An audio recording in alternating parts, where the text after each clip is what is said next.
You know that feeling when something goes wrong financially? Maybe an unexpected expense hits, and then you resist looking at your bank accounts, and before you know it, you've overspent and you've overdrawn, and now you're very frustrated, and suddenly everything feels like it's falling apart. It becomes a downward spiral. But the interesting thing is that the opposite can also happen. You can build financial momentum. First, you save a little, then you feel a little bit more in control. You make some better financial decisions, and your confidence grows, your finances stabilize. This is a financial upward spiral. It can be the same person and the same income, but a totally different trajectory. And what's more is this isn't luck. This is biology, psychology, and momentum. And in this video, I'm going to show you how upward spirals actually work and how you can intentionally create one. Hi, welcome back to my channel. And if you're new here, I'm Christina. I help high-achieving professionals build calm financial stability. So stick around if that sounds interesting to you. So first, let's talk about the science and why momentum is actually a biology issue. There's a concept in neuroscience called the winner effect, and it was studied by Dr. Ian Robertson. The finding is simple. When you experience a win, your brain will release dopamine, and dopamine increases your motivation, your focus, and your willingness to keep going.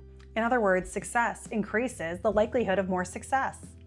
Not because of positive thinking or magic or manifestations, but because of measurable changes in the brain's chemistry. Your brain becomes more willing to engage. And the opposite is also true.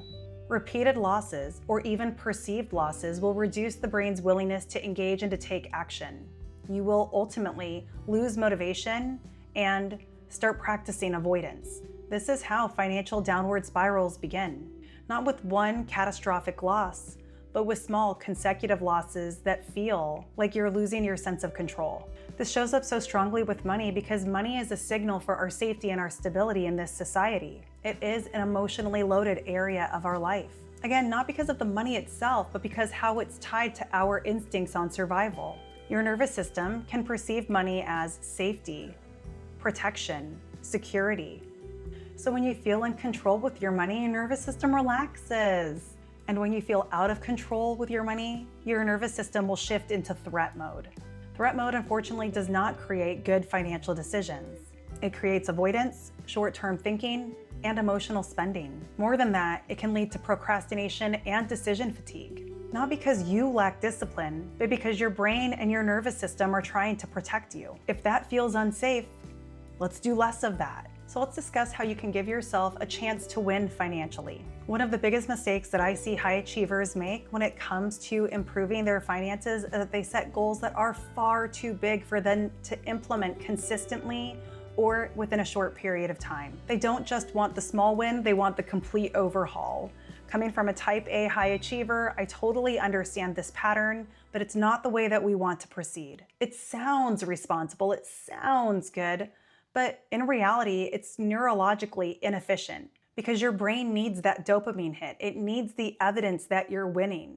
That evidence will actually create efficiency because, as we mentioned before, that's going to spur the motivation, the energy, and the desire to keep going. So again, upward spirals, they start with small, repeatable wins. So some better examples for those of you who are feeling financially fragile right now would be to commit to look at your bank accounts for 2 minutes in the morning, or to transfer $50 to savings every pay period, or to track spending, but only for one day. You do not need to go back and analyze everything you spent over the last 7 months, just for yesterday. And that's it. If you can do these small activities, you will start to feel good about interacting with your finances, and that will lead to more positive interactions. These small steps will create a sense of completion. And when we complete something, we get that dopamine hit.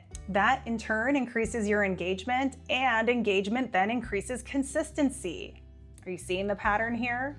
Ultimately, that consistency is what will lead to stability. That is the start of your upward spiral. What many people don't realize is that your brain is tracking evidence, not intentions. Your brain is going to build confidence not on what you intend to do or not what your goals are, not where you want to end up, but on what you are doing now, on the things that you complete today. If your financial evidence today is confusion, avoidance, and inconsistency, your brain will interpret all of these things as unsafe. This is unsafe territory, let's back away slowly or quickly. So it avoids it. But if your recent evidence includes adding clarity, adding completion, adding a system, your brain will start to think, this is manageable. I can do this. It's starting to feel familiar, not a threat. With that, it engages more and confidence is bound to increase. One of my favorite quotes is that confidence is not a personality trait. It is stored evidence of completed successes. This is why small financial wins matter so much. They literally change the way your brain perceives money. Here is the domino effect of financial behavior. Every financial action either reduces or increases friction for the next action. For example, avoiding looking at your account today will make looking at your account harder tomorrow. Harder reviews create more avoidance, and avoidance creates instability. Instability is going to lead to stress. Stress is going to lead to poor decision quality, and you are squarely in the downward spiral. But more stabilizing actions will have the exact opposite effect. Reviewing your accounts creates clarity. Clarity decreases uncertainty. Reduced uncertainty lowers stress. Lowered stress leads to improved decision making. Better decisions reinforce stability, and stability increases calm. Operating from calm energy is the best place to be. It leads to consistency, and that is the beginning of the upward spiral. This is not magic. This is simply biology. And this is also why discipline alone does not work in the long term. Most high achievers want to fix their finances with intensity. They want budgets, restrictions, rules, but intensity is not sustainable. Sprints are not for the long haul. When you take a calm, measured approach, you begin to feel safe operating your finances, and safety is a quality that your nervous system is looking for. So if you feel safe in your finances, consistency is going to be a natural outcome. You do not need to force changes.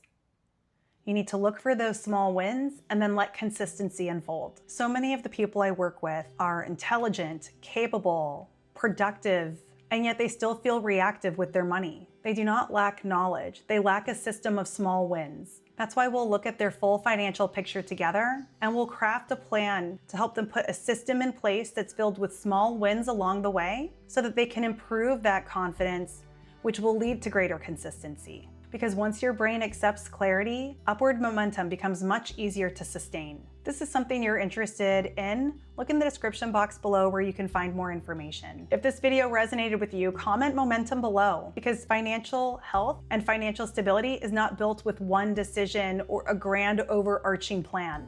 It's built with one small win at a time. And those small wins can create that upward momentum that will take you to that big overarching plan, given enough wins and enough time. I hope you guys enjoyed this. I'll see you in the next video.